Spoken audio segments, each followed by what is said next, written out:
Regionale Nachrichten in 100 Sekunden. Präsentiert von der Aargauischen Kantonalbank, dem Pericenter und der HR Mohr Seinhof Garage in Rotrist. Grüezi miteinander aus dem Newsroom vom Zofiger Tagblatt zu 100 Sekunden. Kurznachrichten aus der Region im Überblick. Das 2020 ist für die ZT Medien AG das Jahr der permanenten Herausforderungen gewesen.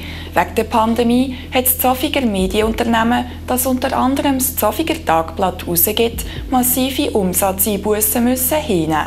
Am Montagabend hat die Generalversammlung, die ohne physische Präsenz abgehalten worden ist, stattgefunden. Die Aktionärinnen und die Aktionäre haben alle Traktanten genehmigt. Im Geschäftsbericht wird trotz Pandemie ein Gewinn von 481'000 Franken ausgewiesen, das dank dem Erlös aus einer Liegenschaft. Im Verwaltungsrat und im Präsidium von der Corinna Eichenberger haben die Aktionäre ihr Vertrauen ausgesprochen.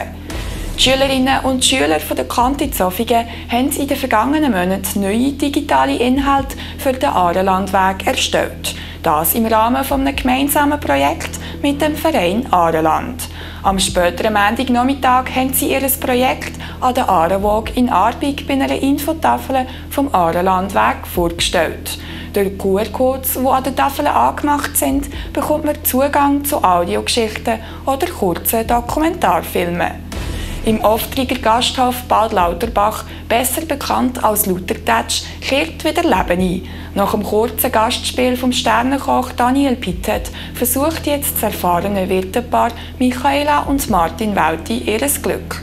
Die Karte wird vor allem Fleischliebhaber begeistern, es wird aber auch süße Köstlichkeiten aus Kärnten, der Heimat der Wirtin, geben.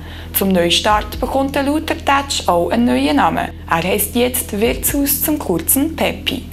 Am letzten Wochenende hat der Auftakt zur Inline-Hockey-Saison 2021 stattgefunden.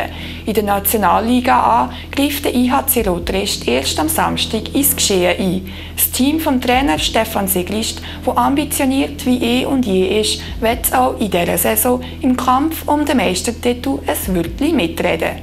Mehr zu diesen Themen und weitere News aus der Region gibt es in der gedruckten Ausgabe vom ZC und auf zofigertagblatt.ch. Ade miteinander.